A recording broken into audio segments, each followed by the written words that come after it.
You are watching Access LaPorte County Channel 97. Coming up next is the March 24th meeting for the LaPorte County Convention and Visitors Bureau Board. You can find more information for this meeting by visiting www.accesslaportecounty.org.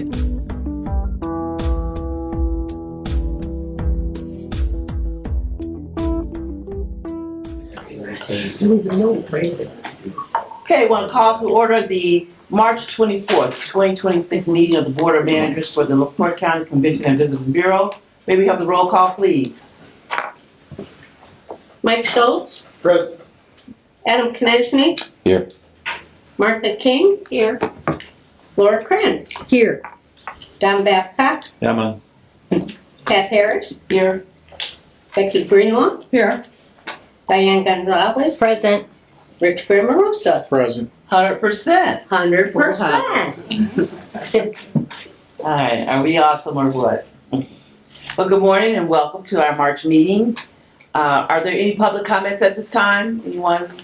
I have one actually, I apologize. Okay. On your agenda, it says that we will be approving the minutes for January and February.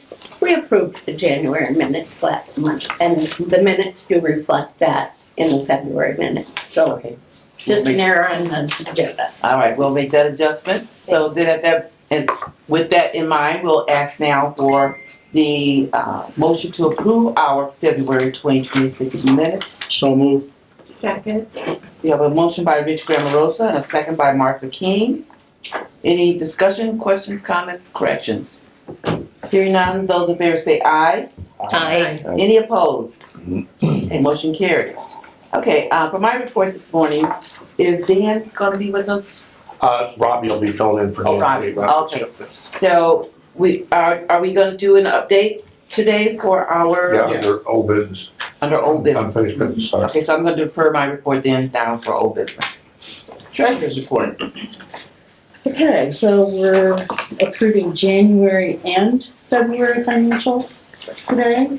So for January, total accounts payable of $73,997.87. Total payroll, $79,528.31, for a total of $153,526.18. You know, just put them together. Sure.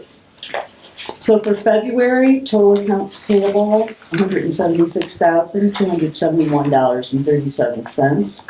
Total payroll, $79,402.79, for a grand total of $255,674.16. So I have the full set of financial position, budget performance, the bank reconciliation, and corresponding claim sheets. They both will require signature.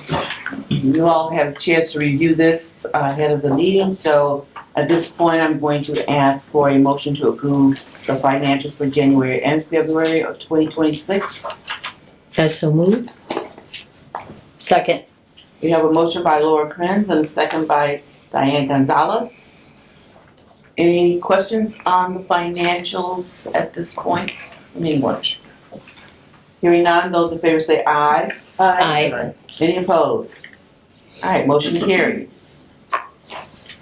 Jack, that brings us right down to our CEO updates. Oh my gosh. Pillar reports. That moved quick. Yeah, we're gonna mess around. I'm not gonna take a lot of time myself today because we've got several items on the agenda that I will be circling back under. And the staff got some fairly broad updates for you all today. So just a reminder, next month, the meeting's gonna be at Blue Chip. It'll be a 3-part meeting. The board meeting will be at normal board meeting at 8:30. Then we're gonna be in the Orleans room, I believe, which is directly above the entrance. The rest of the hotel's full. They got letter carriers or somebody in there, a big group. So I think the meeting with Pat will start at one end, and while we're there, they'll be setting up brunch to start at 9:30. Oh. Assuming this meeting will be over by between 9:30 and 10. And then between 10 and 12, there'll be 2 segments. One will be updating the community on where we're at with the boat race. Lots of updates happening there, lots of community involvement. All of our infrastructure partners and a lot of our media partners are gonna be here for that. And then, so we're gonna take advantage of having all those folks there, and we're gonna do an advocacy update. Josiah is coming in, I believe. Josiah Brown is gonna try to come in, and he's gonna be working with Don, already is, on some advocacy piece that they're gonna put together for that day. So that's, hopefully that'll happen. And, if Josiah doesn't make it, then I'm confident Don will lead the charge, right? Got it. Yeah. Got a lot to talk about. Yeah. So anyway, it'll be a 3-part, agenda, if you will. We'll get to it at the board meeting, then go into that open meeting. So with that, the only other thing I'll say is that just listening to Becky talk about having to approve 2 months in a row, it's troubling for us when we get these reports too late to get you all time to look at them. It's very troubling. We're working with our partners to get that moved up to best I can tell you.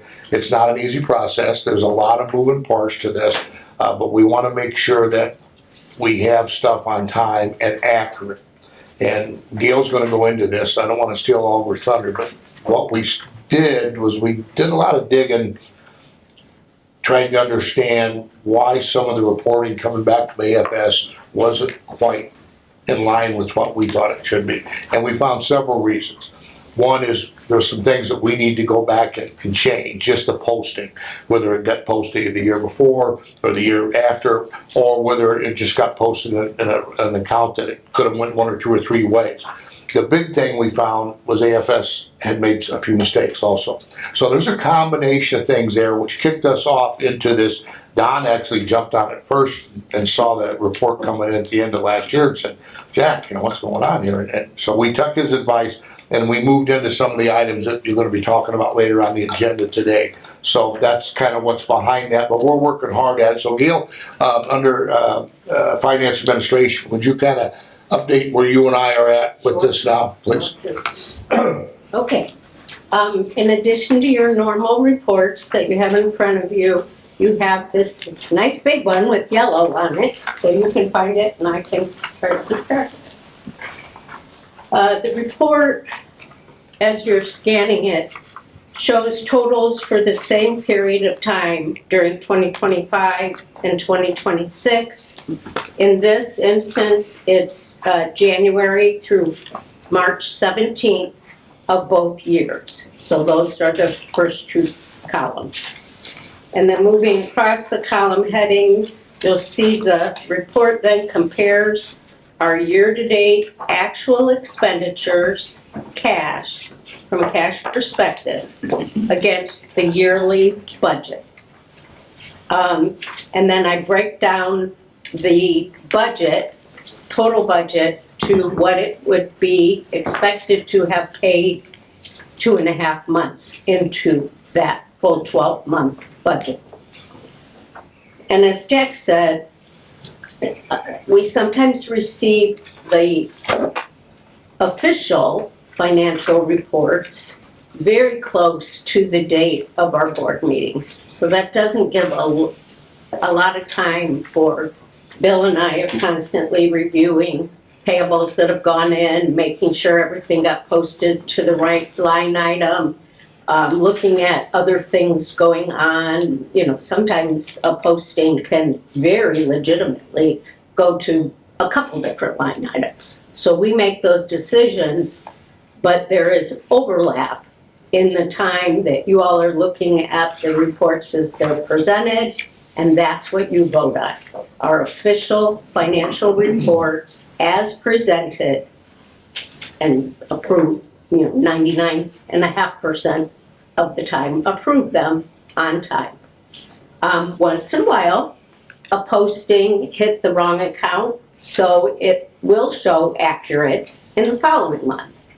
And it's not a big impact to our overall picture, financial picture. If and when that happens, we try to at least give a heads up. If it's a dollar figure that is impactful, if it's $300 that moves from supplies marketing to supplies office, it's not so impactful. It's captured in the total for supplies. This real-time report, therefore, is a good addition to make our actual unaudited and unapproved financial reporting more transparent and I hope more understandable. So this is our draft. This is what we hope you'll kind of get a feeling for and see if it meets the needs to give you a better overall understanding of where our finances are hitting each month. I just want to comment, thank you, Gail and Jack, for doing that.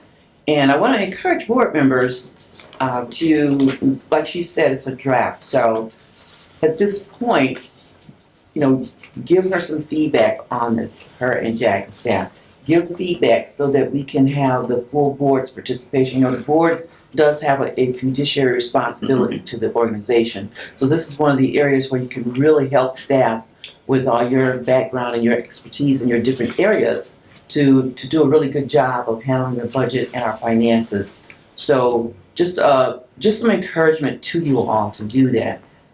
Jack and Gail are available for you to call anytime and talk to them about anything in here that you may want to suggest or that you notice, So Yeah, if I may too, just to be clear, this is not a document that we're asking you to vote on. Right. This is not an official document. It's an up-to-date cash reporting that will show how much we've spent versus how much we budgeted. That's the bottom line. So you'll be able to look at any category and see how much is left, see if we went over or under. And that's really the purpose of this report. You will still be asked to vote on the official documents that come through. Right. And keep in mind, those are on an accrual basis. Okay, this is a cash reporting basis here. So two different types of reporting, which becomes a big deal at audit time, right, Gail? Because, Absolutely. yeah, so it could show, that's why we're not approving this, because this will not always equal the accrual system that we're going to be Exactly. voting on.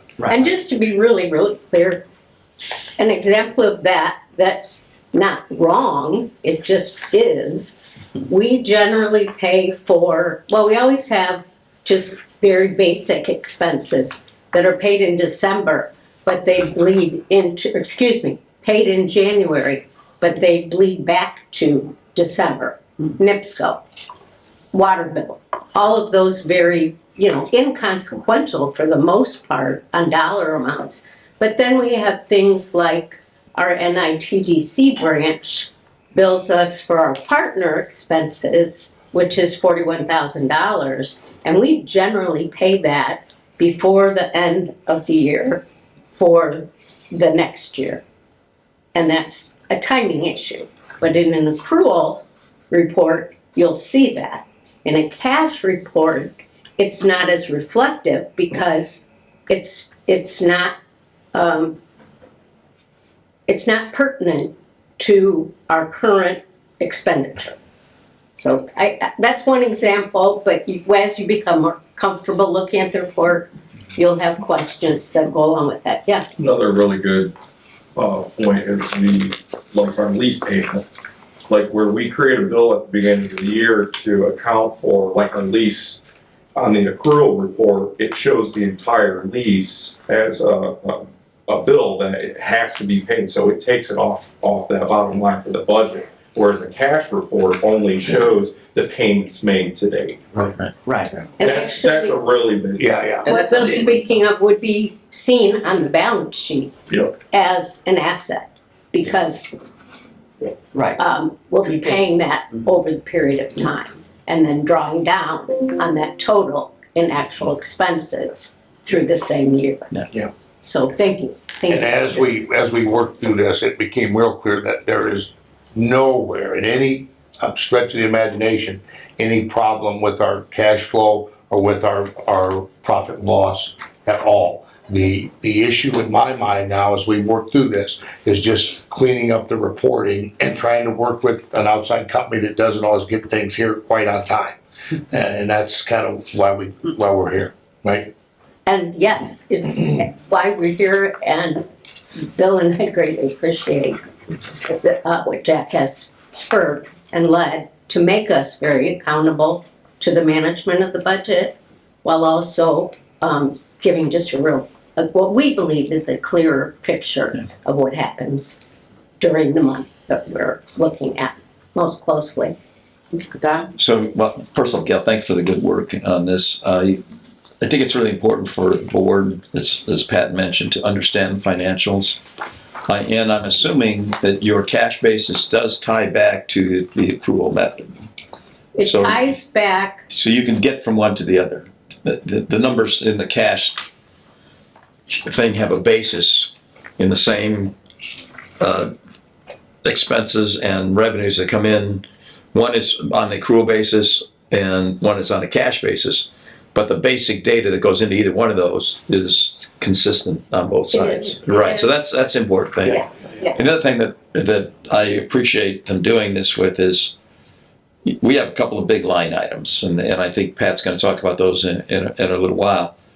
But on the accrual basis, it's very difficult to tell whether or not we are managing to what the budget was, because you have these, as you suggest, these they're accurate, but they don't paint a clear picture of when a bill comes in, or when a lease comes in a chunk versus spread over the entire year, or you're paying for some marketing or a contract in December that's going to carry through the whole year in the following year, or you're paying something in 26 that actually occurred in 25.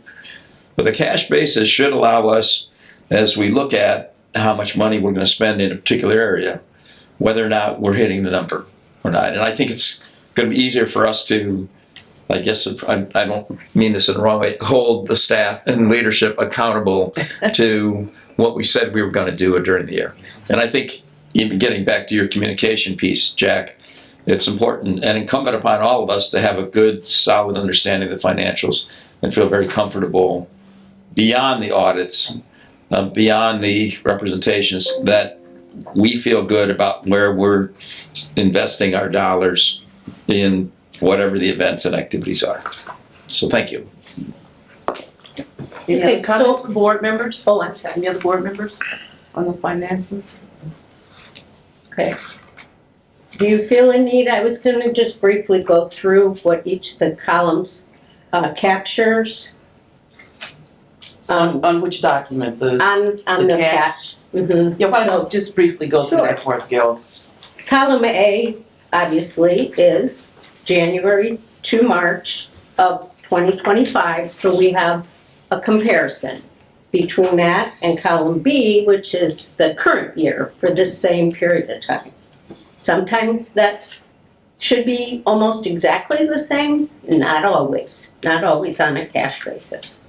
The full budget line item for each income and expenditure item in column C, 2026 budget, that's what you all have approved back in November. And that's, well, we'll talk more about that a little later in the meeting, but that's very pertinent, because when we base our 2026 budget, we primarily did it with 2025 actual expenditures up through the end of October.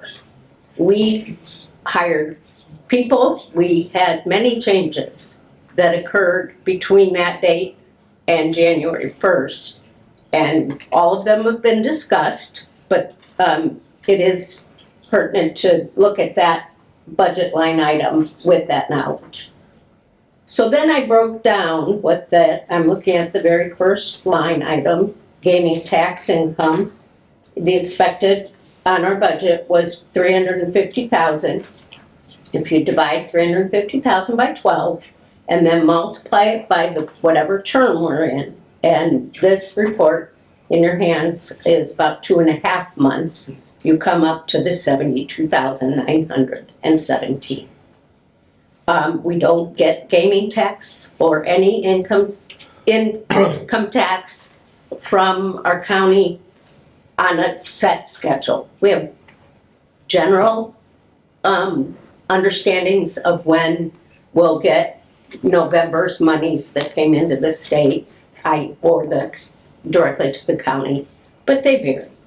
But gaming is quarterly at best, Right. yes. Yeah. And then the last column with figures is that expected dollar figure to date, plus or minus what we actually expended. And you'll see if we're over or under the expected budgeted expense. Well, this is the income you're looking at. Yeah, but this Right. expenses, It all follows. Right. we could have left income out of there, it'd be less confusing. Right. So the last column is notes. I tried to include some additional information, general information, that would perhaps partially explain any variance. If you go down to expense, the first advertising marketing expense line item, you'll see I have notes in those, for those two columns, because the top one shows that we have overextended our budget expenditures on this date, up to this date. And then the next one, we are under what would be budgeted to have been paid for this time period. So those are just examples of how you can read that change column, second to last column on the report. And then it goes on with several notes and other directive information. So I will leave you with this to digest, and as Pat said, you know, she encourages everyone to really kind of give it a little bit of time to sink in. And please bring up any questions that come to you, to myself or Jack at any time. And Bill is always a huge support in this endeavor as well, so.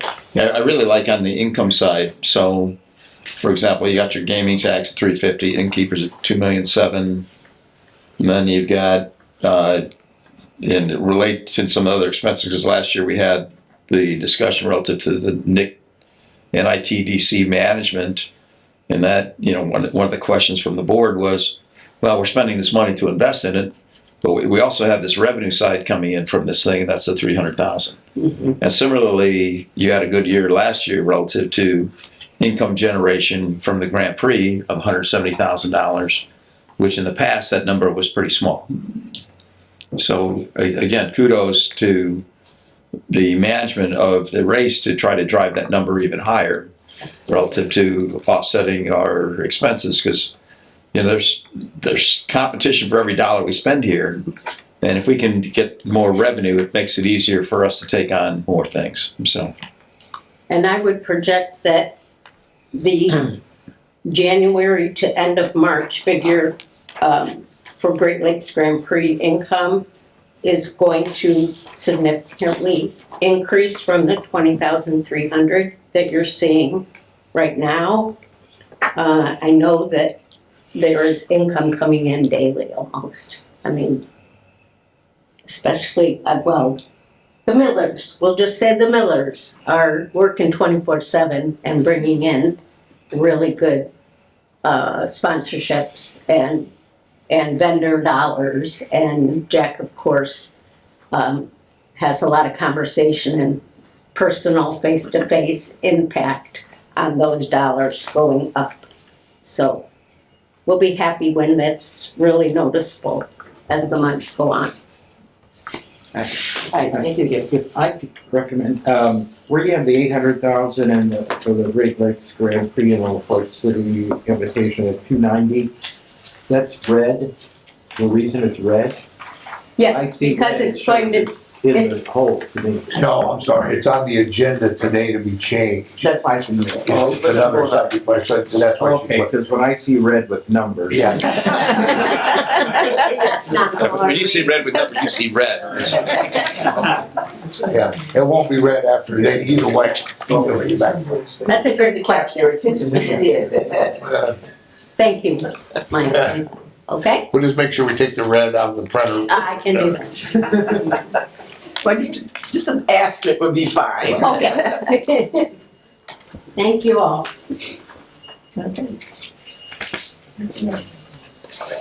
Okay, sorry. Here's the bit. Yeah, right, got it. So, yeah, we're all done. That went better than I thought. I'm glad you had the time and they absorbed it well. I'm real happy with it. Thank you. So moving into our real important items here that fund everything is our heads and beds. And Brett gets a chance to talk about that a little bit. Okay, start out with all the good news. Well, actually, it's all good news, so this will be pretty quick and easy, hopefully. We got our state distribution numbers for February. Yesterday, I was able to get them offline and, or online, I should say. And we were up about 2.3% in February over 2025, which is a good trend. We've noticed, and I think we've talked about this monthly now for a while, our growth is pretty much in the VRBO, third-party rental situation when it comes to tax dollars. However, we do feel like that might be starting to turn the corner with our local hotels too. Some of the visits I've had with them in the last month or two has indicated that although there's a little downward turn, I think, in January and December, mostly with business visits during the week, especially in our LaPorte hotels, that seems to have turned the corner. The shout out to Dunes, which we support, their tournaments have really helped. We've also noticed an uptick at Pine Lake Resort with some of the pool tournament that was hosted there that Scott worked with Cecil on in March, and then they had a few events like Hotel Blotto and that fills that property, and every time that property has good occupancy numbers, that's good for us and it's a bonus for the most part. Other news on that property specifically, had a little bit of an update on the Best Western conversion. Apparently the flag is not going to be allowed to be changed until the renovations are done. However, everything is still on track. Their money's been paid with Best Western. They're proceeding forward. They will start the renovations actually in the next 2 weeks. They'll be power washing the building. And then the third week out, mid-April, they're going to start the furniture conversion on the 4th floor. They're doing 25 rooms per floor. They'll renovate a total of 100 rooms, as we had said before. And then they're going to take. How many total, not to interrupt, how many total rooms do they have? I want to say 156. Yeah, 160. Yeah, 160. Yeah, so they're going to, those 56 extra rooms are going to leave out for now. They informed us during our visit that they may have hopes of combining some of those rooms into suites. Mm-hmm. They're going to actually renovate their handicap rooms as well, because we had one of our conventions that we had there had some issues with handicap rooms. We made sure to approach that subject. That's going to be remedied. They're all going to be fully remodeled. We're looking at, I believe it was 8 handicap rooms they're going to have available. So their hope is to get those put back into service, but I think right now they're focused on getting 100 remodeled and presentable to the public and ready to go. Although we were a bit disappointed in the fact that they weren't going to get their flag as they originally stated in February. Amy and I discussed this a little bit yesterday, and we feel like it's probably a great move because the last thing Best Western wants is to have them renting out rooms under the Best Western name and then get a bunch of bad reviews for rooms that aren't already renovated. So it does make logical sense from a business standpoint. But we're real excited to get that flag on there. That's going to do nothing but help our business. Quick update on Home to Suites as well. Home to Suites is supposed to be opening their doors by the end of April. Right now, their holdup is just basically elevator installation. So once the elevator gets installed, that's been the delay, they should be open and ready for business. And that's going to put another 86 rooms into service in our community, so that will be definitely helpful. Oh, and our last thing, thanks Jack for not Laura and I attended the commissioners meeting last Wednesday on the 18th, and on the agenda was an ordinance to give some procedures and guidance on the collection of innkeeper's tax. I think we can both say that there was a bit of surprise, I think, when we mentioned some of the dollar amounts that are outstanding. And then we also explained, with the help of Guy DiMartino as well, the fact that although some of the hotels, when they talk to the treasurer's office, they'll always be like, well, business is slow, we can't afford to pay. The bottom line with that is they collect that tax from the people at the time of service. It's not a bill that our innkeepers pay, that's on top, like, they charge $100 per room, they get $100 per room. And then there's a sales tax and an innkeeper's tax on top of that the guests pay.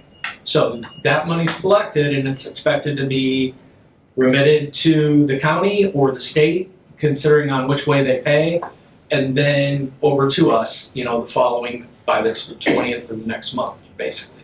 So, They don't use that sales, they can't use that. and basically, on the sales tax. unfortunately, some of our properties have been operating that's kind of like a interest-free loan, Mhm. I guess would be the best way to put it, to pay expenses.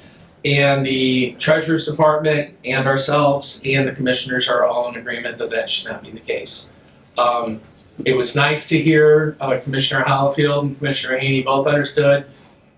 Commissioner Ramorosa wasn't able to be there due to personal matters, but they both understood that that money comes to us and we put it back into the community. So every time there's a holdup in that money coming to us, it affects how we can do our job.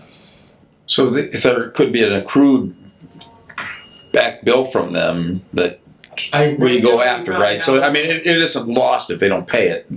It just accrues, or is it? It shouldn't be lost, but I think, and Jack, correct me if I'm wrong, Laura, we have had a situation here in the past, about 10 years ago, I believe, where we literally had to wait for a property to be sold to collect over $30,000 in innkeeper's tax. And right now, we have 2 properties that are accounting for over $50,000 in back innkeeper's tax from over 18 months. So I'm assuming we that's have gonna be over pursued, right? $100,000 right Yes, now. the money will not be lost. The goal is to put a lien on the property so it can't be transferred in any way when we get to that point. This was the reason that we wanted to provide the guidance in the ordinance for the Treasurer's That's good, Department. yeah. You've got new people coming in every election, right? Sure. And this way, by spelling it out in the ordinance, we're able to tie each provision to the code so that they can seek more guidance or come to us. Good. So it worked out Okay. really well. It was really well received. There's going to be a much more, I don't want to say aggressive, but enforcement type mentality, I believe, from the Treasurer's Office, where they're going to start asserting the 10% penalty if they're late. They're going to follow through. There's even been discussions of using liquor license clearance, just like you would for sales tax. If you're not up to date and current on your innkeeper's tax, there could be problems getting your liquor license renewed for some of these places. Which will be good leverage. Yeah, that will be excellent. Yeah, Laura really got her hands around this for us and was able to get that with the county attorney and the treasurer's office and get this moving.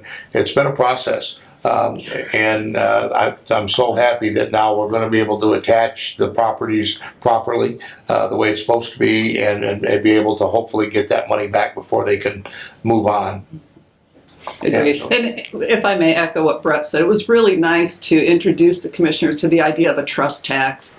Because you understand that in theory, but how it plays out in reality, because some people don't realize they hold that tax and then the treasurer's office holds those monies and then the revenue comes to you. No one's allowed to dabble in that. So it was really important to be able to clarify that, and it was very well received. It's been over the 20 years that we've been doing this. It's a challenge getting county government to understand that it's a trust tax. It's a pass-through only. And it's kind of a weird setup for sure. It's very But mutual. the challenges keep coming, but this is going to help us a lot, I think, in moving forward.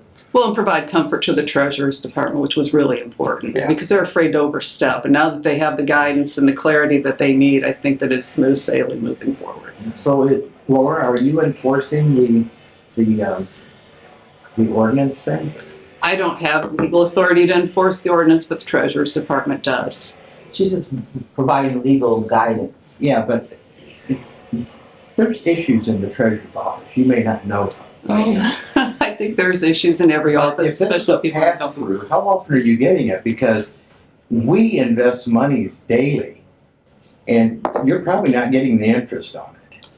Well, we do have the statutory authority to charge interest and fines on this, and this is what's spelled out in the ordinance. I'm glad to send you a copy if you'd like to look at it. It's very thorough. I even put together some working sheets for the Treasurer's Department to help guide them for the warrant itself, the lien, and then just instructions as to how to put together a flow chart for all these, because you think about it, they're not dealing with just one or two properties, right? They have to document after 20 days expires for every innkeeper. So this way it will all come together. It's just introducing them to these forms and seeing how they utilize them internally. And that's what we're working on this Friday, right? We're meeting this Friday at 11 o'clock with the Treasurer's Department about these very things. So Mike, just, I think I heard your question was a little different, or your statement. Laura is speaking now to fines and late fees and penalties.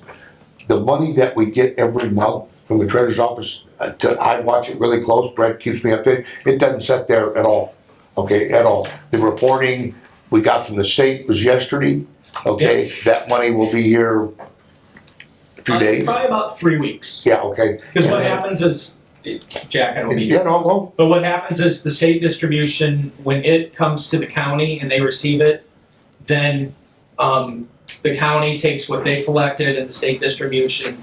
They send us the total, we send back what we call a pink sheet, and then usually the next day the check's ready and I go pick it up. And then with reference to the money that we collect from the county properties, Right. how long does that sit there? But they tell us on a 20. Basically, what they do is they hold that county money until, I think their delay is usually on the state check coming in. Because we had to, I don't want to say correct, educate or inform the people there, because there was some discussion about how all the money goes to the state, and we made sure to make them understand that it doesn't all go to the state. And actually, from my standpoint, and I'm sure Jack would agree with this, I prefer they pay with the county because we get an individualized total from the county for each. There's no property that delay, they pay. right, when the county money. Yeah, we don't Zero. get that from the state. The delay, Mike, is with the people who aren't paying on time and they're not following the rules. But they're not holding that money longer than it takes to process it.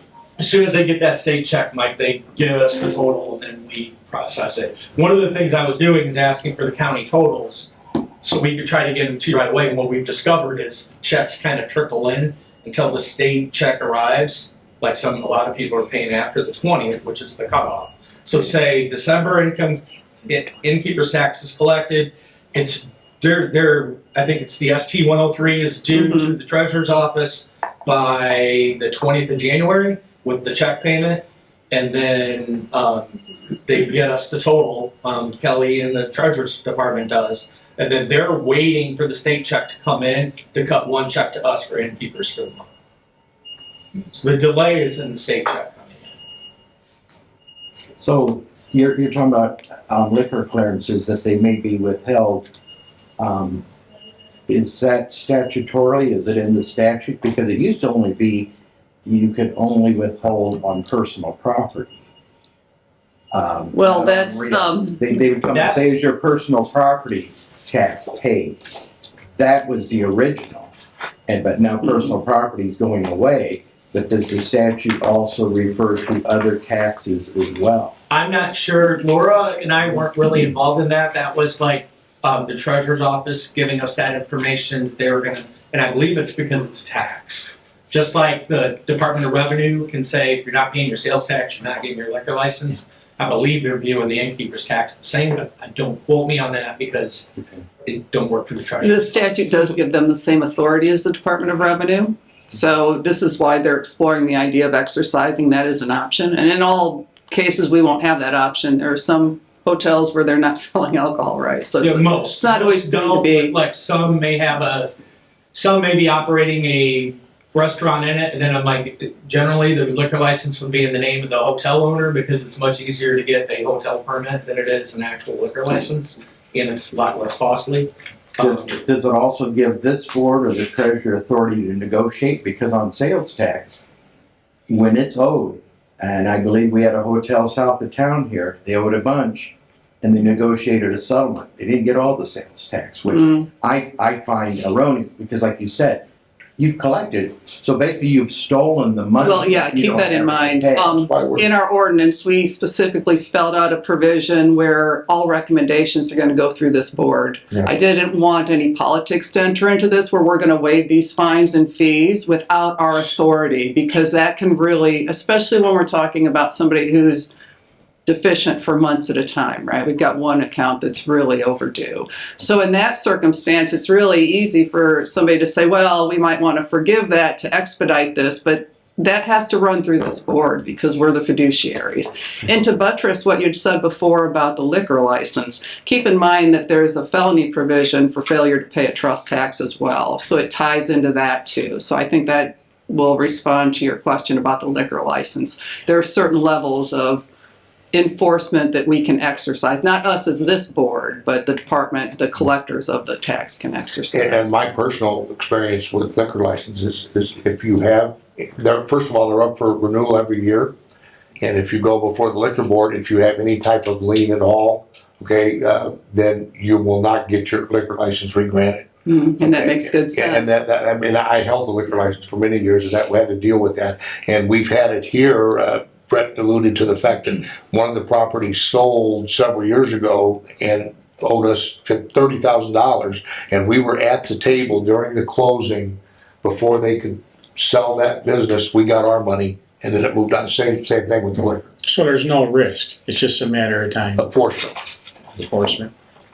Yeah, that's the key. Yeah, great job on everybody's part. Which Yeah. is why this ordinance is being processed. Yeah. Cooperation on all the way around. It's been It was really nice that the treasurer's office showed up, that Kelly showed up. That was really helpful for the commission to see that. Yeah. That was critical, I All think. three commissioners communicated back to me. I sent them kind of a private letter. Connie wasn't able to attend, but she sent her acknowledgement and understanding and support of the issue. And the other two commissioners expressed it during the meeting, so it went really well. So the ordinance is in place now? No, First second reading. read is next Wednesday, 10 a.m. Okay. Yeah. Thank you, Diane. And we're gonna do some tweaking before then, right? That's over. Then we're meeting Friday. I don't know that we need to tweak anything there. I think that we'll go through all the internal documents as well with them. I don't know that there's any provision in there that needs to be tweaked necessarily, but if so, we'll get that on the Yeah, agenda. it came from the treasurer's office, so you can evaluate that when you see it. Yeah, Okay, yeah, will do. please, yeah. Okay, wow. Okay, well, we're Yeah, good deal. getting things done. That's it. All right, Jack. All right, keep moving right along here. So, as always, we've got folks out in the community doing their thing, Dale and Chris, and so they're gonna give you two separate updates on our outreach in the community. Who's first? Dale? Chris? We've created a sponsorship committee and introduced a standardized process for event assistance and sponsorship request. So for now, all partners are asked to complete a sponsorship form, which was reviewed by the committee to assess alignment and suitability. This process is being refined and will continue to update as it evolves. So far, it's going really well. I think we've done 6 or 7 sponsorships so far. And then the last update I have is Amy and I are keeping up with the event calendar on our website. If anybody ever has anything you would like posted, we're more than happy to put it on. That idea came from Mike, actually. He asked a very simple question when he first got put on the board, said, how's the process work for somebody to reach out for sponsorships? And it is a little murky because we used to do it for many, many years, a whole different way that everybody was familiar with. We changed that COVID. So this is taking it away from, it used to be me and Linda and Amy, or me and Amy and one or two, and we've got a committee together, we've got a filter test, and they fill out a form, they send it back, and it's working really well. And we're getting a lot more people involved staff-wise than maybe just one or two of us, and it's really good. And it's a big load off my plate too, and it's working really well.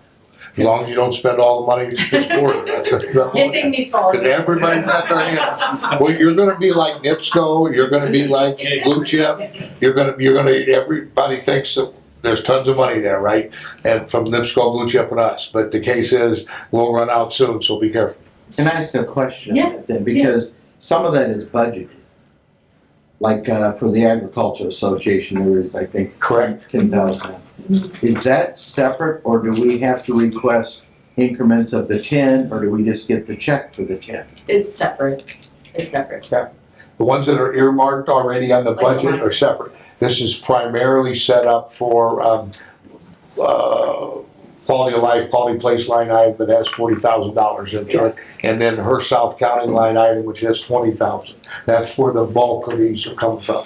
Yeah, good point. The ones that are already out there, like U Sports, the one you mentioned there, those, they're already there. There still has to be a request, there still has to be some follow-up, but it doesn't go through that committee because the board's already approved it, and me and Amy have already approved it.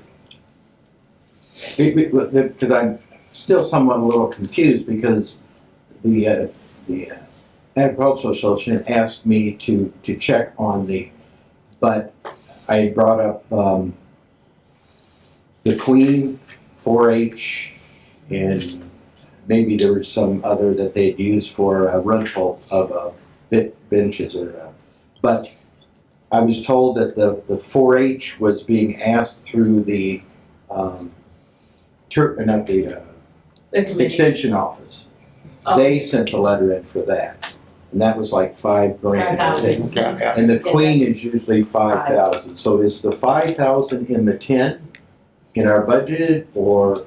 The Queen, yeah, the Queen's in our budget already, right? That's Yeah, it shows you. So the Ag Association are the ones that brought the 4-H to the table. Okay, they physically brought them into a room, introduced them to me a year ago, and they said, we feel like that the 4-H has not been represented under the stuff that we're doing previously, and I said, makes sense to me. So we started funding the 4-H at least a year ago, maybe 2 years ago. Okay, they were brought to us by the Ag Association. This gets really murky, Mike. We got FMEC that we put money into. We've got the Ag Association that we put money into. We've got separate requests that are fairgrounds related that we put money into it. So as you know, there was a meeting a while back that they wanted us to attend a week or so ago and have some public discussion under FMEC about how, so we're putting together a sheet for you all and for us that pulls all of those entities together and says, here's what we're giving to FMEC, here's what we're giving to the Ag Association, here's what we're giving to 4-H, and then they're gonna have to guide us, okay, on which one. Because right now, the Ag Association's got $10,000 budgeted, they've already asked for 15. Okay, they already asked the 2 5s you asked about, and they want 5 for bleachers. Well, everybody's got bleachers on the discussion. You know, how many people we're gonna be asked and how many are we gonna give money to for bleachers? We gotta clarify that. So that's on the table to get that. I just think the Agricultural Association needs to communicate with the Extension Office, because when the Extension Office is asking, in my mind, that is Purdue asking, because just about everything in the Extension Office has to run through Purdue anymore. So it's almost like they're separate of the Ag Association, but it's the Ag Association that I think sponsors the breakfast and the 10-year thing that this 5,000 goes towards. So I think they're just a communication. Yeah, they're the one. Yes, Yeah, they I both agree. agree. So that's why I was kind of confused when the Extension was asking for the money from the Agriculture Association. It's like, well, you're 2 different entities going to the same group, but you're still 2, so okay. Yeah, we'll keep you updated on that, but there will be a meeting, Scott and you and anybody else who wants to use our liaison, and a couple of us, we're gonna be meeting with all those entities to kind of clarify that at some point, right, Pat? Yes. Yeah. All right, good deal there. So, you done, Chris? Yep. Okay, Here I am. yeah. So, a couple months ago, Amy and I were asked to come to a meeting with Mayor Nermandy, and he was looking for some ideas about how to promote historic places that are in downtown LaPorte. So I suggested AutoCast, which is something that we use for the Michigan City Public Arts Committee. It is an app that was created by a gentleman, and it's free to download. You do have to pay a fee for each site. So I went to the historic preservation meeting at City Hall in LaPorte last week, and I was able to let them know that we would sponsor 10 of those sites, the Bureau would. So that's going forward. We're only waiting on them to choose the sites. I've spoken with the guy that has the app, and as soon as they give me the information for the sites, that'll be up and running. So it's gonna be something wonderful. That guy has, historic sites all over the world.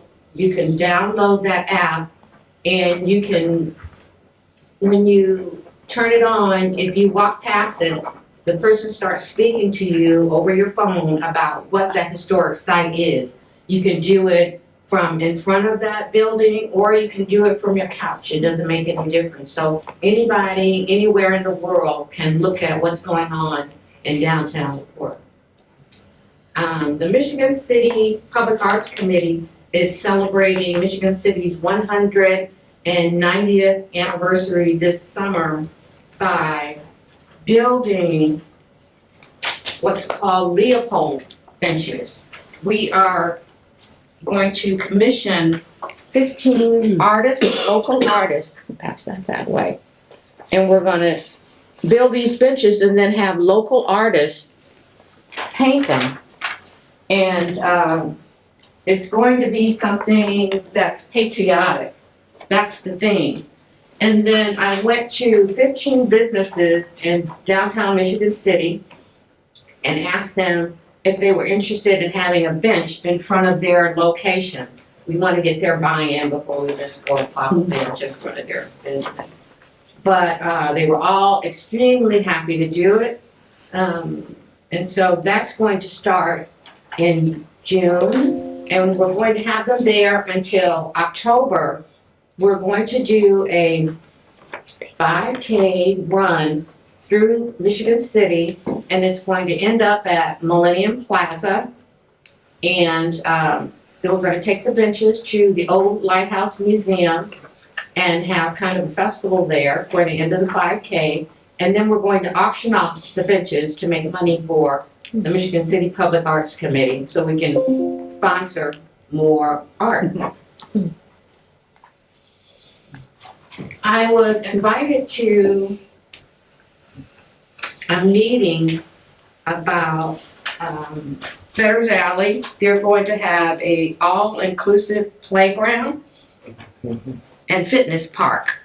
They got money from the state. Pass that way. But they didn't get enough money. So what they want to do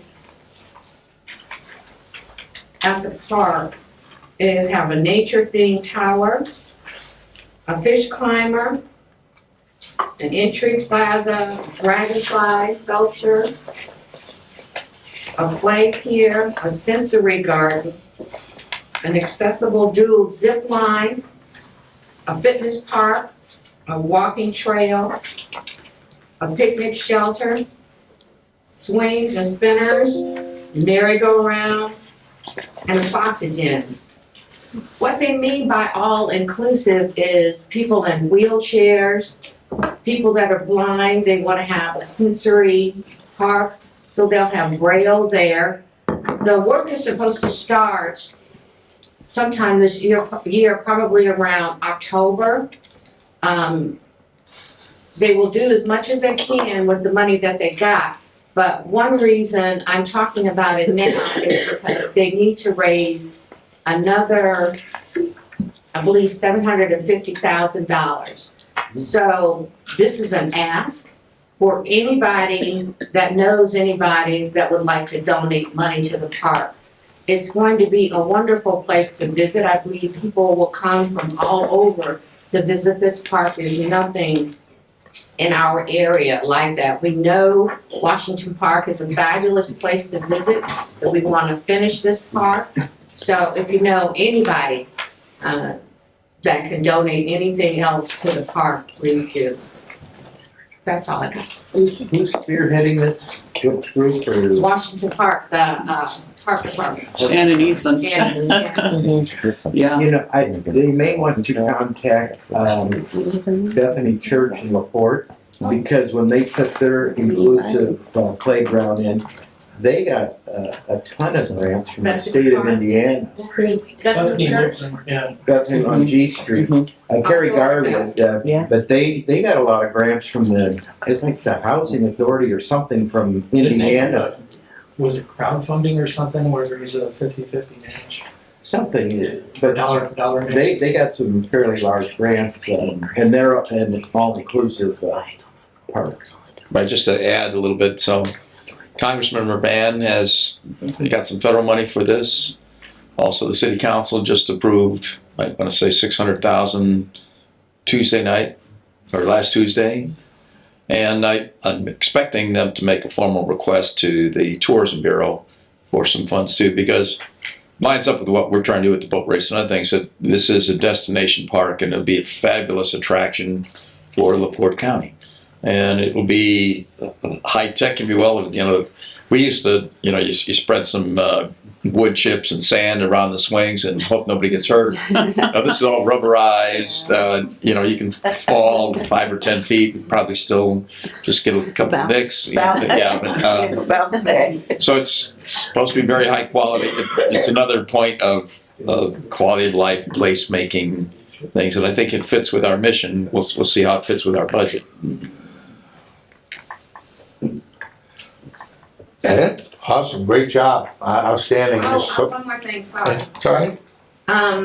We were contacted by a travel writer, named Jane Amerson. She was from Stevensville in Michigan, and she contacted us because she wanted to do, an article for Lakeland Voters Magazine on ports of call, what you can do in that city.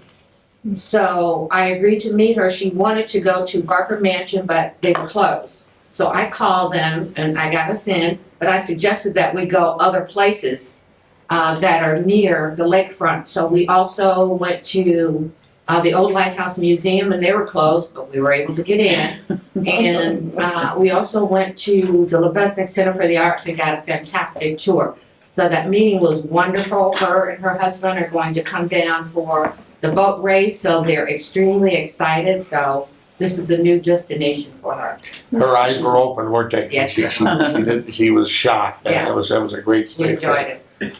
All right, so we're gonna move into it. I'm gonna steal some thunder here because Amy knocked it out of the ballpark.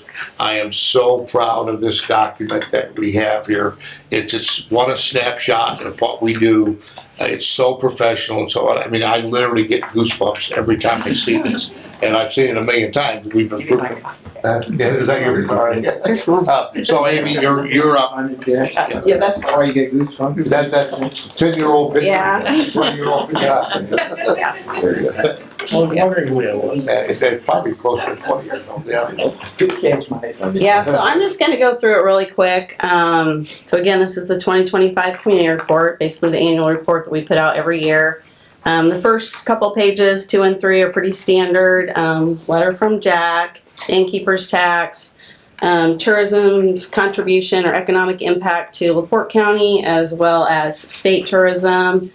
But then if you move on to pages 4 through 7, we updated these pages this year. We wanted it to reflect our new strategic plan and include our 8 pillars. So every pillar has its own section with a few key notable achievements for each section. So I can't take complete credit for this because I stole some of this from Robbie.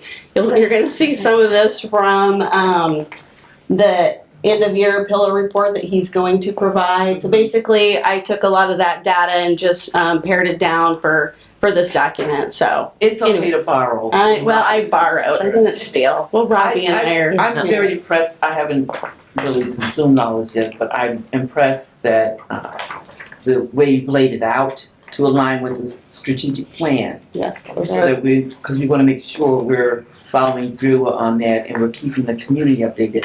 Now, what's the distribution for this? Yeah, so we print 250 because these go to our key stakeholders. And this is, again, a strong advocacy piece for us. It talks about who we are, what we do, our community impact. So we want everyone to share this, so I've given everyone one, but I'm happy I brought more today, so let me know if you want more, and We send them Yeah, electronically too. yeah, we drop them off to all, yes, we have it on our website as well, and a link on our website, it's a flip book on our website, and again, we'll take it to the commissioners, the council, city, county, all the above, we hand deliver all of these, so. Yeah, so we make sure that all the key players in the county get these, so, but again, yep, I'm happy to give you guys more of those, just let me know. Thank you.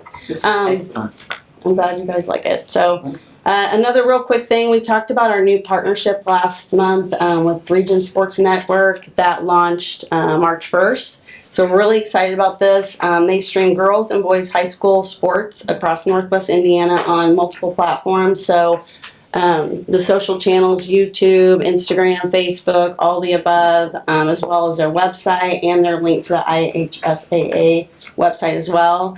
So they're currently running a 30-second destination and Great Lakes Grand Prix video for us, as well as banner ads for us. We've offered the same opportunity to many of our partners who plan to take advantage of it as well. So again, our partners are very excited about it. They're also going to broadcast the Wallamere home games, the live basketball games, the LaPorte Invitational when that comes, and the Great Lakes Grand Prix. So that will all be live broadcast there as well. They're also going to help promote ahead of time. Let's see what else. Oh, and they're also going to shoot some special videos and reels for us on the lakefront, some beach shots, some beach videos, as well as some riding, Ride the Region, to promote riding trails in LaPorte County. The gentleman who owns it's an avid cycler, so he's really excited to do that for us. So again, this partnership, it helps us reach engaged families, stays visible across the region, and strengthen our sports tourism presence, which is very important to us. And speaking of sports tourism, the ESPN 1000 campaign continues. In March, they ran 30 destination ads for us, as well as a 1-week banner ad campaign. We've got some good feedback on that. Beach How far are they reaching? It's the whole like Chicago region. I could get you that. I mean, it's thousands of people. So Yeah, I just wondered. yeah, Going out to like outside the country, I'm like, well, it's the Tell the Chicago world. region as far as this partnership goes. Yeah. So, and then on March 30th, we're going to shift that content to the Great Lakes Grand Prix because the VIP tickets will go on sale April 1st. So we're going to have a strong push for that coming forward here. And then our local radio promotion, we continuously work with WIMS, WCOE, WFM on our partner events. They're pushing out all the local events as well as our destination content. So that's a year-long annual thing every year that we do. And I was going to talk about the media thing that Dale did, but she covered that, which is great. We're really excited to see that article when it comes out, and we will share that when it does. And then several of us, I don't know, raise your hands. We went to the Indiana Tourism Association conference last week, and that's always very informative and a great networking opportunity. So we always look forward to it, and we had a great time, and we bonded pretty well, except they came back with some nicknames for me, but I'm not going to go into that. well, you have to share those. No, we'll talk later. Anyway, that's it for now. Oh, wow. All right. So signature events, we're gonna do a lot of updating to the community and to you all next month. So we're not going to go in a lot of detail, but needless to say, we're neck deep into the offshore race. Scott and Chelsea and I kind of work hand in hand on that. Scott, any particular updates? Chelsea, we're not ready to release the full schedule to the board today? Amy has a couple of things, we're verifying before we can. Let's just wait till next month. Yeah. You guys know. Thank you. Scott, any updates on, that you want to share before next month to the board? No, I mean, the permitting process has started. I got DNR filed and mailed off. I can't do anything with Homeland Security until I'm 60 days out, but, the process is there. I mean, I'm chomping at the bit to get moving with a lot of this stuff. Once January hits, I'm ready to go. I'm ready to hit it hard, but, slowly but surely. Yeah, a couple of contracts that you're gonna get to vote on today reflect offshore race stuff. And it's that time of the year where everything we're doing now, as soon as this meeting's over, the staff's meeting for a couple hours on primarily boat race. We've got a document about a half-inch thick that we have to work our way through to make sure nothing falls through the cracks and get on that. So we're, be glad to go over any questions. Those are big deals for us, but you'll probably get a better update next month if you don't mind. And then lastly, I just wanted you all to know that under NITDC reporting that we use the same concept with that contract that we now manage, that we do with everything else, where there has to be a plan in place, there has to be a budget in place. And I sent you copies of our budget for NITDC and of the actual work plan itself.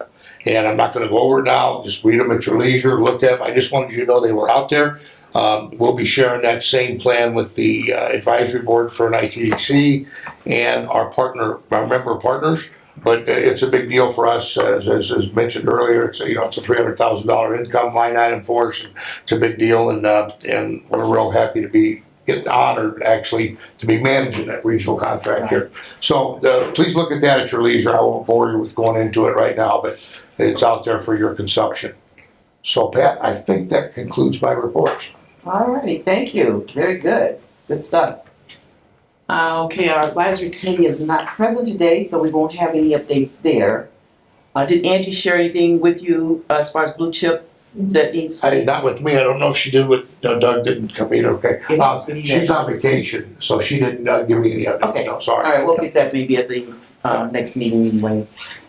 End of year business plan update. So this is the part, I guess, where we're gonna. Robbie's gonna go into that. Yep. Just wanted to make sure board members are aware, we agreed to have a periodic update on how we're going, how we're doing as far as the business plan that we put together.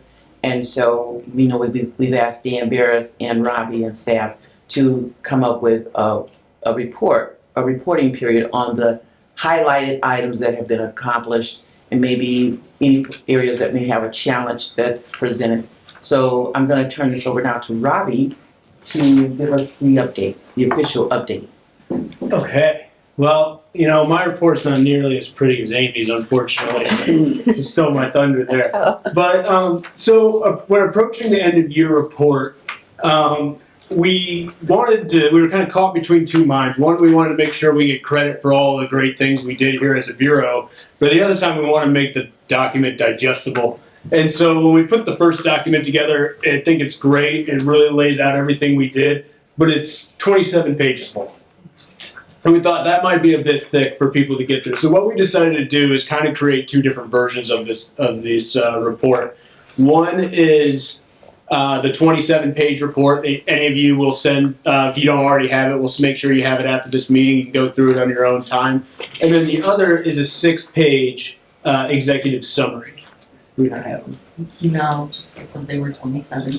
Oh, okay, that makes sense. I did receive them. Oh, okay. And there are a few copies of both or each on the table in the center, down the middle. If somebody needs to grab one, I need one.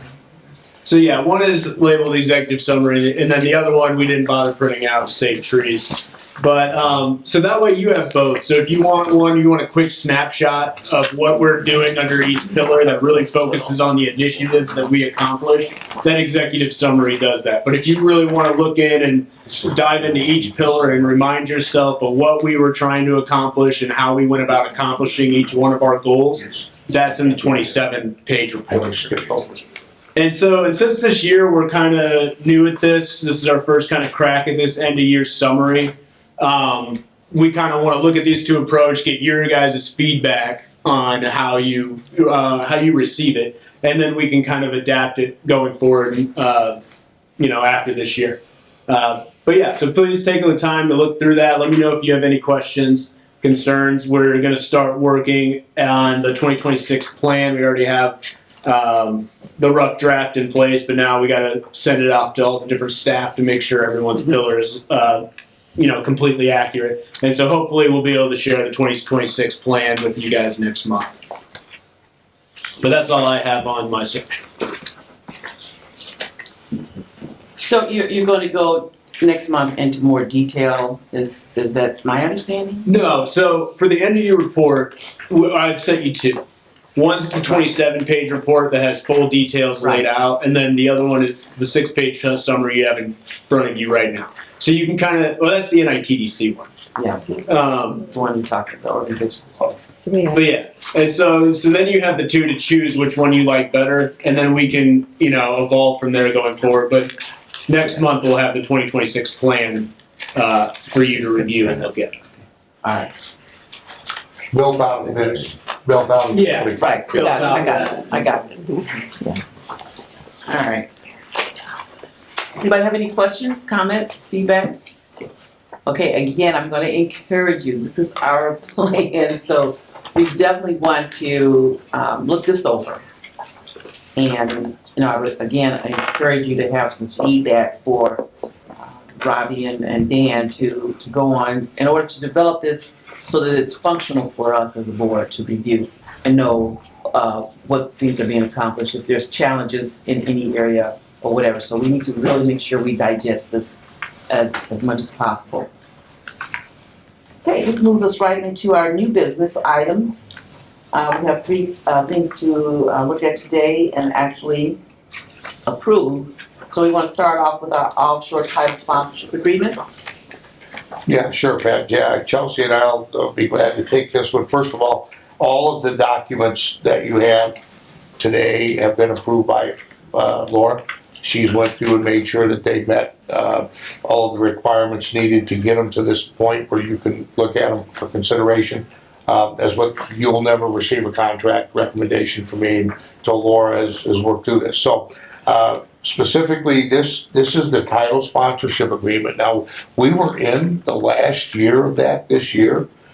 We wouldn't have had it. We could have finished out that year, but X Insurance came to us and said, "Hey, look, we want to start over. We want to kick it into a new 4-year contract. We like this long-term partnerships. We agree.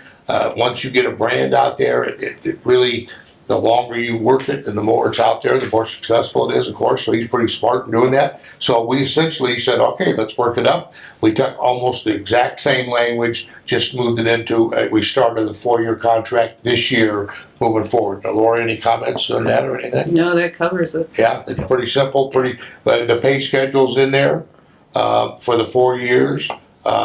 There's an out clause every year with all of ours, as you all know, because the board can't encumber debts that you haven't approved yet, And it changes after 3 years. Yes, yes. So it's important. So, yeah, so it's essentially the same sponsor contract we had, except we're starting over. Okay, with that, I would ask for a motion to approve our alternate title sponsorship agreement as presented and reviewed by our legal team. Motion to approve. Second. Okay, we have a motion by Rich Grammarosa and a second by Diana Gonzalez.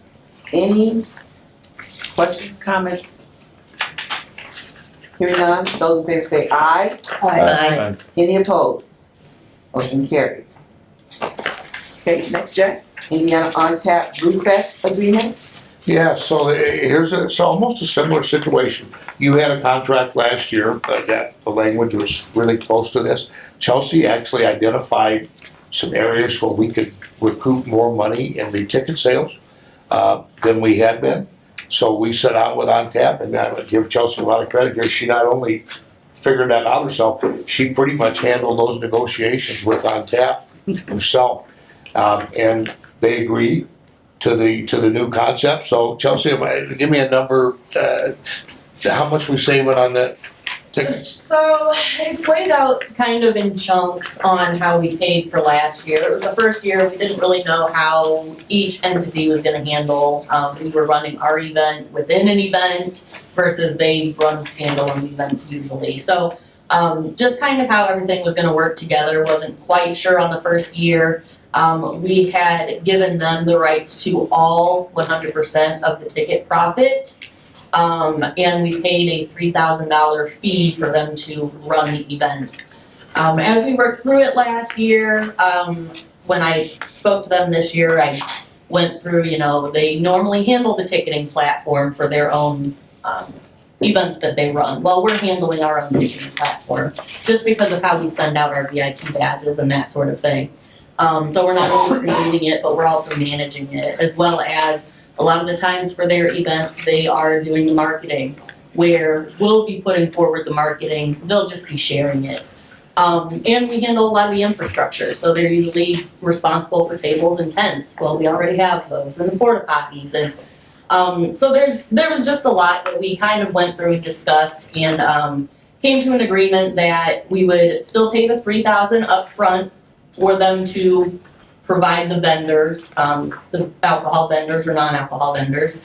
And then we would split the ticket revenue, 60 to Indiana on Tap and 40 to us.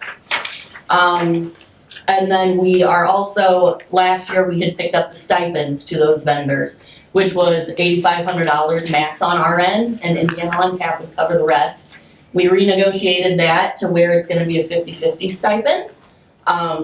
So with a maximum of $8,500 per party. So we, again, will not pay more than $8,500, but they only did about $8,500 for the vendors last year. So hopefully that's gonna be about 50% of the cost for us is what it was last year. That, and then a small portion, the ice costs, we're gonna go from Indiana on Tap covered that last year, we're gonna split that 50-50. So just a little bit more of a partnership that we've worked through versus, I mean, they were getting quite a bit of ticket revenue, and we're hoping to actually make some money on the event this year. Yeah, based on, the totality of everything that we've got in the new contract, I would say we're probably gonna, our intake is gonna increase to about 6,000 to 8,000, probably something like that, total. When you add all of those, yeah, that's the way I looked at it as I interpreted that. Chelsea got this together last second. Laura just got it worked through. Thank you, Laura. We appreciate that. Because there was a lot of red lines, a lot of changes. Fortunately, the third party on Tap said, go for it. They said, whatever Chelsea says is go. We sent that. They didn't need a lot of back and forth with our attorney, which was helpful. And we appreciate you getting that on a couple days' notice, really. Yeah, Appreciate it. glad to help, thank you. Yeah, so, but the rush was, we want to start selling April 1st, a couple days. And as you'll see on the budget for the boat race that's in the next item, the VIP ticket sales is out there. It's up there. It's now moving the needle. And so we want to get that going again as soon as Yeah, so possible. to that point, in the summary sheet, we expect 50,000 in sales from VIP sales? For the, you're talking about now for the, Boat race. Boat race. yeah, yes, absolutely. But, we're talking now on the on tap, on the Brewfest contract. Oh, so that's the 10,000 for Blue Bay. Yeah, the 50,000 last year was just for the VIP sales. So we're looking at, Brewfest sales at 40% of their revenue. Yeah. This year. They're just trying to tie it back to the summary, that's all. Yeah, Thank you. yeah, no, it makes sense.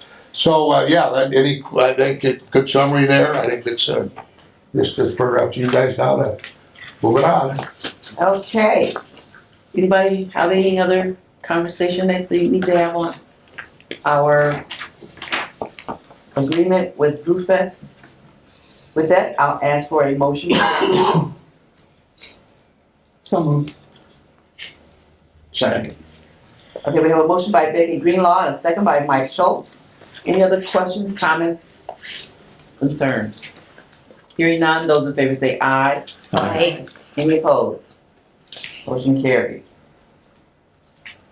Okay, now I think we saved the best for last. We've had a chance to go through with the different adjustments being made with our reporting, with Bill, Jack, and Bill on our financials, and we've had a chance to look at our budget now because of some of the line items that were showing some high expenditures, and we wanted to make sure our budget this year reflects what we're actually going to be doing, and Jack and Gail and Bill have sent you all some documents concerning the financials and where we're going to make a recommendation today for budget approval, a budget adjustment approval for our LaPorte Invitational and our Grand Prix boat race.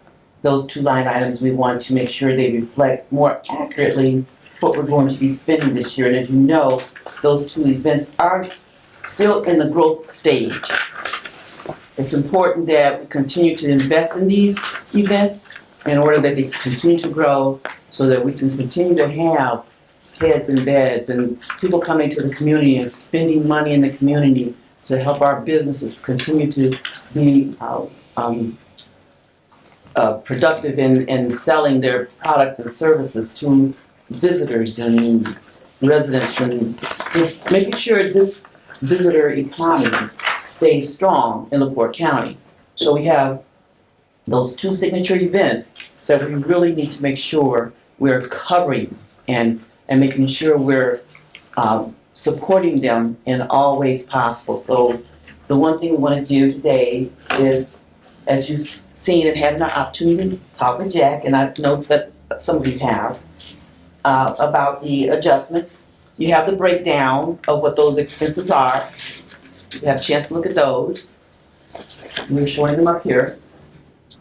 So before we ask for your approval, just review them, and if you have any questions or comments, conversations that we need to have now, let's do that and kind of see if we can go ahead and move forward, because I am going to ask for a motion to approve the adjustments to the budget as recommended by staff in order that they can proceed with putting these events on this year and going into next year. Is there a actual comparison on the budget, like say Blue Chip Lodging 60, what was it last year? That's what this is based on, actually, is last year's number. Well, I always get nervous when I see everything rounded to even numbers. Yeah, we do that intentionally.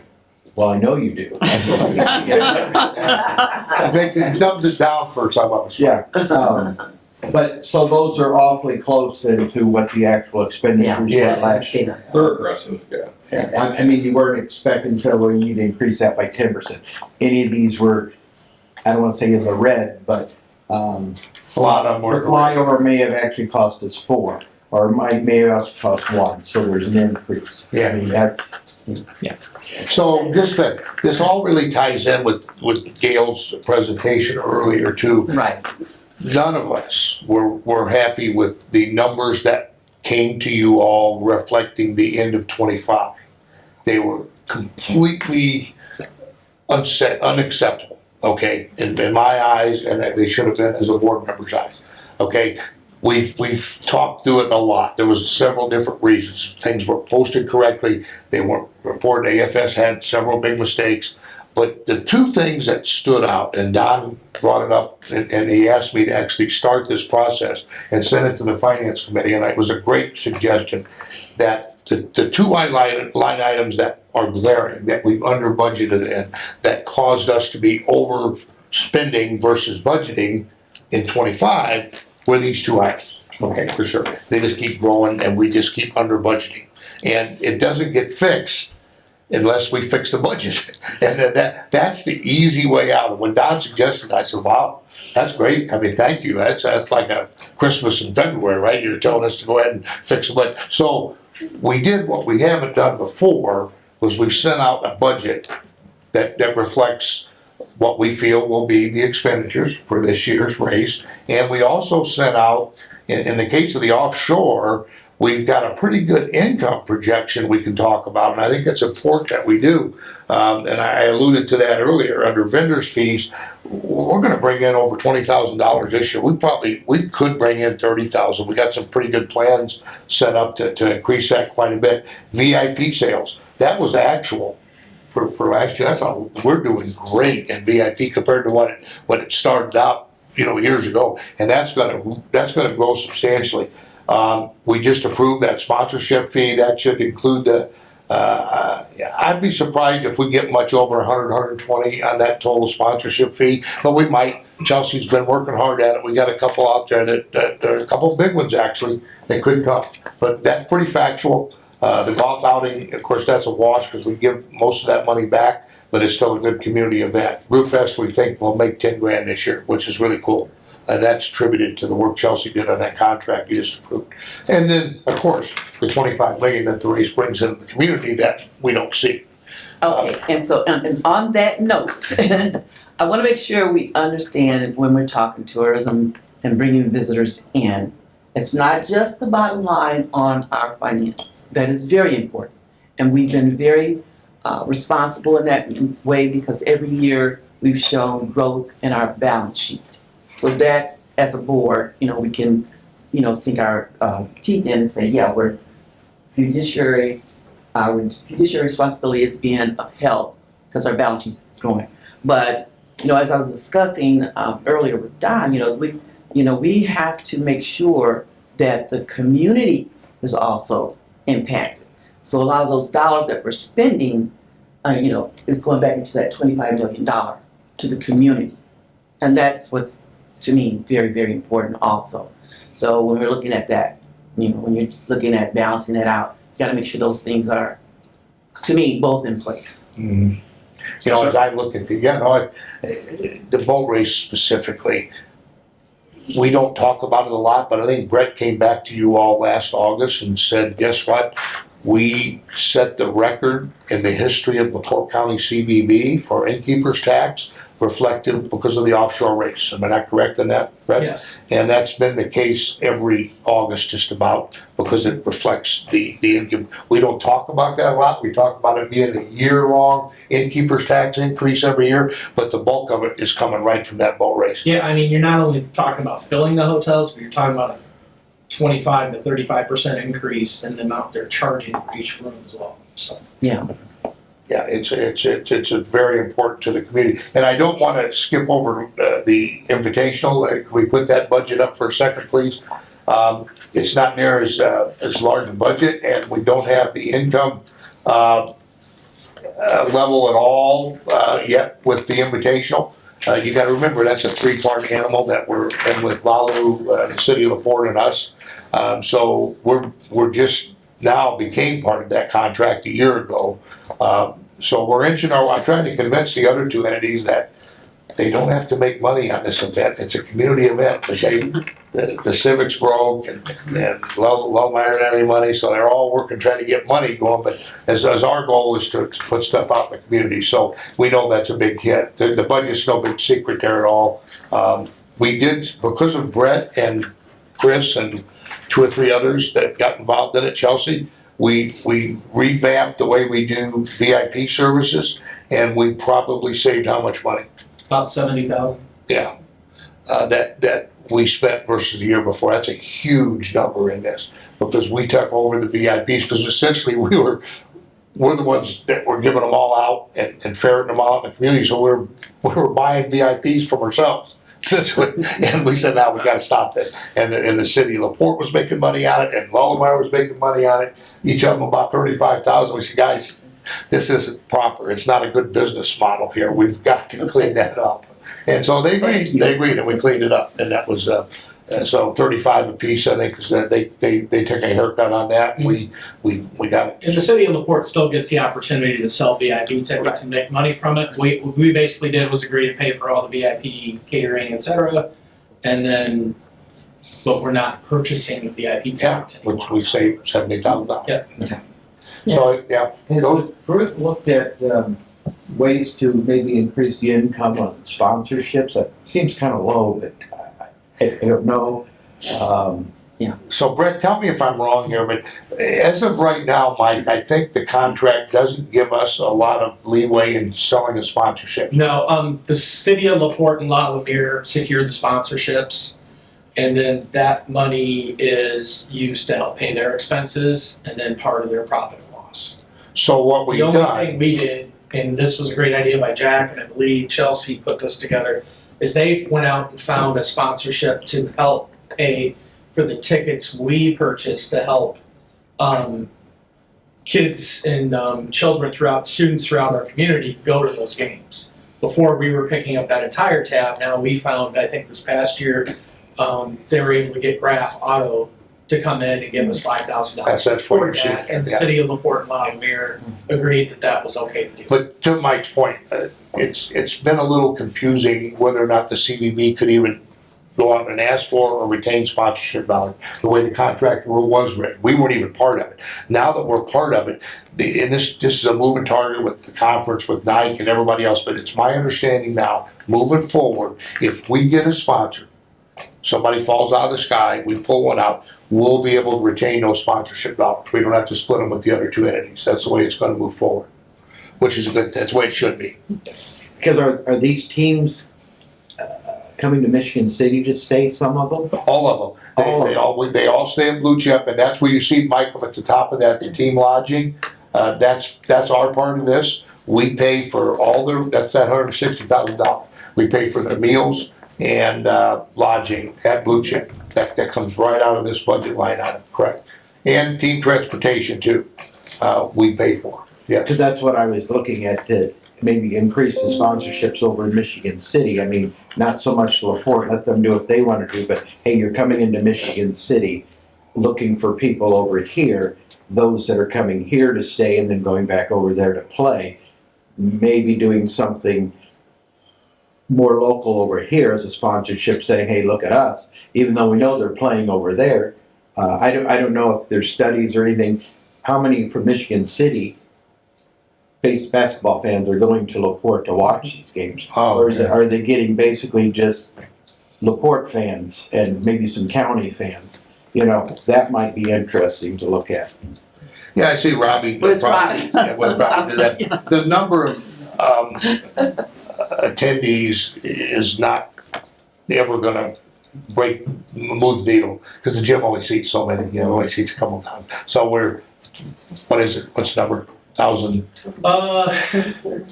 Once you take out everything, I think they have about 1,000 seats to sell roughly in the balcony, and then 300 to 400 VIPs on the floor. So this is more based on the branding of the Civic and getting ESPN and all these other folks at Fox Sports and those. It does have a regional draw, though. It's not just LaPorte. When I was there and had access to the ticketing information, we drew a lot from Porter County, St. Joe County, Lafayette, or not Lafayette, Lake County, even up into Michigan, like Berrien and St. Joe. And then we get, I think there was a couple of years ago, I believe, there's 11 states represented in the ticket purchasing.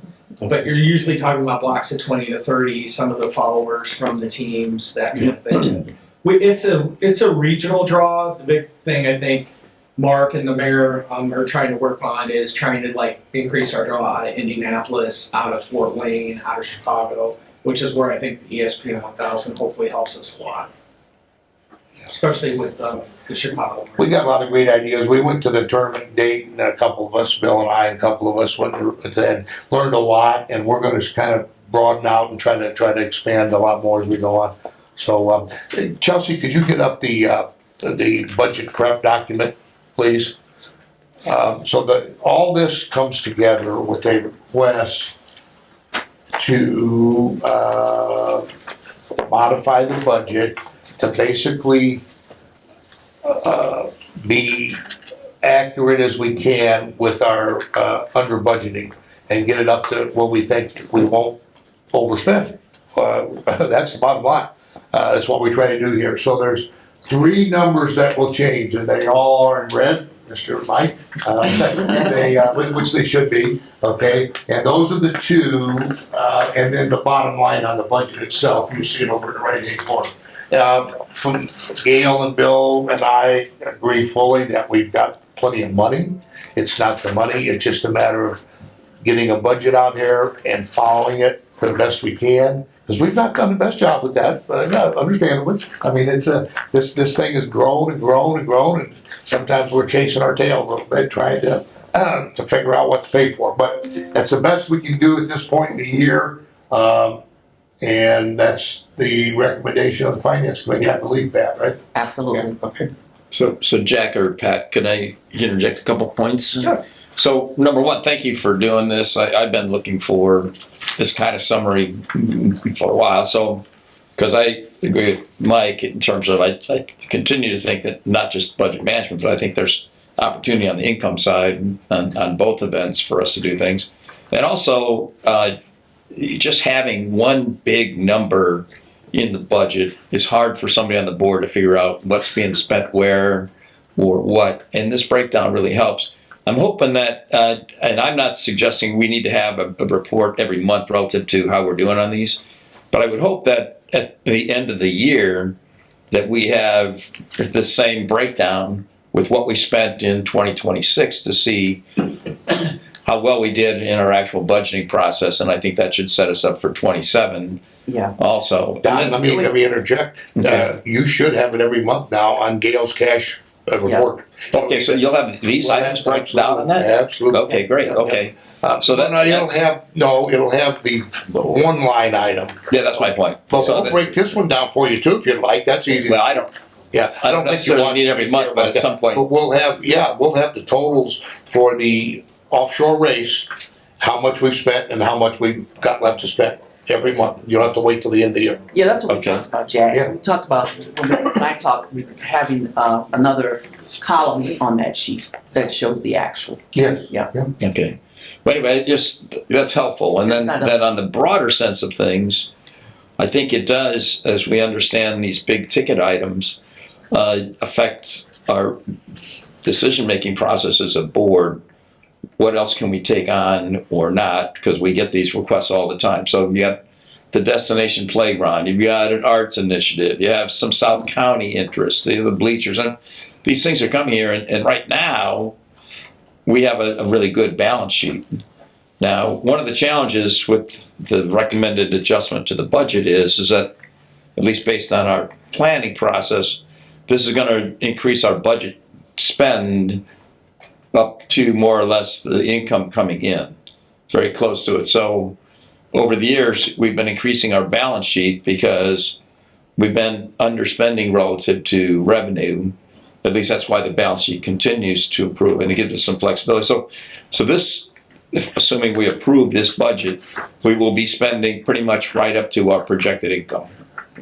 That 3.6 million versus. This is as close, Don, as we've been to our projected income since I've been here. Yeah, that's what I'm saying. But also in the past, our projected income has been exceeded as Brett's was. Every year. But I know that'd be wonderful. So But this is- I'm looking for our outstanding talent to make sure that continues to happen so that the difference is still Well, it's more fun, in our balance sheet. right? It's more fun when you make it on the revenue side rather than the expense cut side. Right, So, exactly. A lot easier. yeah, A lot right. easier. All right. But we may have got to, Brad. I mean, to Don's point, okay, we're all in this together, okay? We may have to go the other one at some point. Yeah. I mean, absolutely. We're not, as long as this team's in place, we're not gonna spend more than we bring in, okay? We're just not gonna do it. And we're kind of close to that point now. We'll see how it pans out after this year. All right. Will it be safe to have a automatic percentage increase on the two items yearly, so we don't fall behind? You don't have to spend it, at least it would be there. And then we don't have to address this every single year. I think we should think about that. I do too. But we gotta find what that percent is, but yeah. You just look at the last few years and see Yeah, what yeah. that increase has been each year. I'd be glad to look that up and Yeah. get back to you guys on that. If something like, that's a good thing about this. If we don't do anything today, whatever we do today, it could be changed next week, it could be changed next month, at any point in time. The board has full Well, control. everything is increasing, and no matter what you do. Yeah. So, I mean, just make the adjustment, whether it's 5%, 4%, whatever it is. And then we don't have to address it every single year. Doesn't mean you have to spend it, but it's there. Yeah, and that's a great idea, I think that's a tool we may want to. Right. And then I think so too. just, I get very uncomfortable when we start talking about spending close to what we are bringing in. Right. I've always kept in my mind a tool that we've hid the gaming dollars, and that was always the money, that was our cushion. Okay, there was that 450,000 that we're gonna get in gaming, okay, roughly, whatever that number is. And that's shrunk a little bit now, but it's close. But there are some income stuff that you're not seeing, okay? And Gail, we wanna make sure that there's some other income the board's not seeing, okay, which would be the significant investment dollars that we're getting in income. When I show you an income sheet here on the boat race, that's just on the boat race. There's other income out there that we're not reflecting all the time. We'll make sure we do that too, right, Gail? More details. Yeah. Yeah. So my sensitivity, Rich, to your comment relative to more or less a budgeted in percent increase per year, is these other opportunities for other investments besides just the boat race and besides the invitation. Because there's some serious interest in, doing other things across the county that are of high quality also. And the boat race is a big win for us, the Invitational is a big win for us, but it's still, having these numbers allows us to manage it better relative to, and communicating to the community that we are good fiscal managers. Exactly. And maybe not increase it, just increase I'm it. gonna work that. Exactly, that's exactly the point, yes, exactly.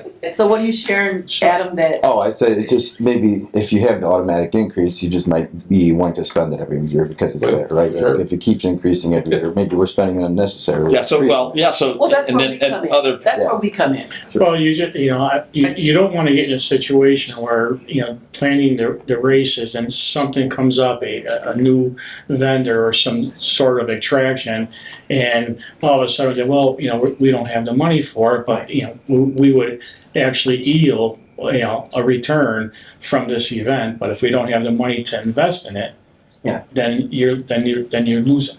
And Well, that's the whole special point, is we appropriation. don't want to tie the hands of staff, because Right. this started out as like a weekend event, and now it's been expanded, so of course. When was that? Yeah, long, when cavemen walked the earth or something. But no, so we've expanded the whole week, and so that increases expenses. So to your point, yeah. And I do understand down, but all these other events across the county, but those are our two main events there. Well, they help bring the money in so that They we can help do bring- things all across the county. Exactly. But we definitely wanna address the entire county. And we're, staff's working really hard to do that. Dale and Chris are really looking all over the county to help, increase our activities Right. in support of those activities in those other areas. I could see a way, I'm thinking, I don't wanna prolong this discussion, but everything Don and Adam said probably is overriding, but I think there's something we could work in here where the board could have some kind of a resolution cause frankly, if we under budgeted before, there's no penalty, there's nothing happens, right? There's a zero that happens. until somebody brings it up on the Budgeted, board. yeah, right. We can all read when the ink comes out, we can see it, right? Right. But, so we could get the best of both worlds here by giving, the board giving staff a 2% margin, if you will, on the budget, if needed, okay, if needed. Right, we could Just put a something like contingency that would line be item the in the best of budget both. relative to Adam's this, points are good, and if you just give us the money, Chelsea's gonna spend it, okay, Chris is gonna Right. spend it, A separate line item. No, they won't. Yeah, right, A separate line item. so, but that's relative to, so if something come up and we didn't have time to call a board meeting or something, but in theory, you're saying the staff has the ability to go over the budget by a certain percentage or something. So it's a separate line item, and then with a board approval, tap into it if needed. Or even a future approval. Let's wrap the conversation up with this. We'll take all of these suggestions to the finance committee, which Adam can be a part of that. So we can, kind of hammer it out, and then we'll have something to present. How's that? Board members? Sound fair? Yes. Attorney? I don't have a vote, but sure, sounds good. It's just an acknowledgement. Okay. I do have one more question or point, if I could, on going back to LaPorte Invitational budget. We have, I guess it looks like we're spending almost $300,000. The marketing is $10,000. What is that? Just for the ESPN part of it? Is that contract? Yeah. The whole thing? Yeah, pretty much. We work because the city of LaPorte takes the lead on the marketing, and then we're basically, That's where I was gonna go. you're- Yeah. yeah, but majority of that is WIMS. So we could, Yeah. that's the. WIMS. All of our radio. radio stations are pushing it. Great News Life is pushing. So it's a little bit from here and there and everywhere, but the majority of it would be ESPN. And then the city of LaPorte's they're in charge of the rest of the marketing, is that what you're saying? Yes, That's what they because of past. And again, a lot of this could change over time based on what happened before with the contract and everything. But we discussed it with them, and they were always going to take the lead as far as the marketing goes. Okay. But our expenditures though, Adam, come to about 10,000. And the three big ones are ESPN, Region Sports Now, WIMS, and related marketing. We buy a ton of social media. Yeah, we do A booths ton. and things like that Probably as well. third of that is in social media buyouts, right? Buy money. Well, that's where I was curious because this year I feel like the attendance was lower than Yeah. previous years, and last year, or I guess previous years, I've just noticed a lot more on social media, and I've actually just heard from other people, this year that people just didn't know it was even happening. Because a lot of people don't listen to your radio, so I think there's a lot of people that just said they didn't even know what was happening this year. So I didn't know what we are part of, and I think that was part of the reason. I think it could be a big draw, and there could be a lot more income to this with all the seats. Well, that were Jessica empty. and I met. She's the director of marketing for the city of LaPorte, and as far as I knew, they were boosting and doing all the same things. They had the video and Well, I everything. know we weren't before we were. Oh, So I don't okay. know So what they maybe did. that. Okay. I was a okay. little more than I know. Yeah, things before, have but- changed, like ebb and flow over the years with all the Yeah, I was just changes, curious. I but, just feel like that's a bigger opportunity if you want more people to sell more tickets Yeah. to make more input, like that. But if this is not our doing, then that's fine. I was just kind of curious what this $10,000 was kind of earmarked for. Adam, did you guys do the program book? We did. Man, that was a great job. Thank you. Yeah, great job. In fact, we want to make sure we brought some of the program books back from Dayton. We want you to look at a couple of things they do that we'd like to steal Sure. and add in there pretty well. But they learned a lot from ours too. Did they? Yeah, you guys did a good job with that. Good. Thank you. Yeah. Okay, so with that, I'm going to ask for a motion to approve the adjusted budget as submitted by our staff to include increases in the LaPorte Invitational event and the Michigan City Great Lakes Grand Prix boat race, to adjust our total budget to the new figure as presented by our staff. I need a motion. Motion to approve. Second. Okay, we have a motion by Rich Gramarosa and a second by Adam Knisley. Any other discussion at this point? Hearing none, those in favor say aye. Aye. Any opposed? Motion carries. Thank you very much. We definitely want to have our staff move forward with these events. And I know they're already starting work on the LaPorte Invitational for next year, so this helps them tremendously in that effort. So, looking at our agenda, this brings us down to board comments. I think we've all had. We are going to have some summer classes at Purdue Northwest in Westville this year coming up, so look out for those things. So That'll be the schedule, will be schedule out there. We'll have it on our website. So we're still looking to make sure we have enough attendees to offer the classes. So it's still a work in progress, but anticipated is that we will have some classes It's there. interesting you said I had a couple people approach me and ask me if I knew any summer classes for college credits being offered around here, so. Yes, there are, I'll for sure. Or send them to me or whatever, yes. Yeah, good, thank you. Anyone else? None? Well, thank you, it's a great meeting, a little long, but needed to have these discussions today, a lot of things going on, we're getting ready for our summer activities, and we gotta get staff in a position where they're able to do those things, so thank you, and I appreciate your time, your patience with this meeting. With that, our next meeting is April 26th, and it will be at Woodchip, as I had mentioned. We'll start out with our board meeting, have a break, and then we'll go into our other special activities, and you're all welcome to be there. So, there's nothing else to be said. Meeting's adjourned. See you next month.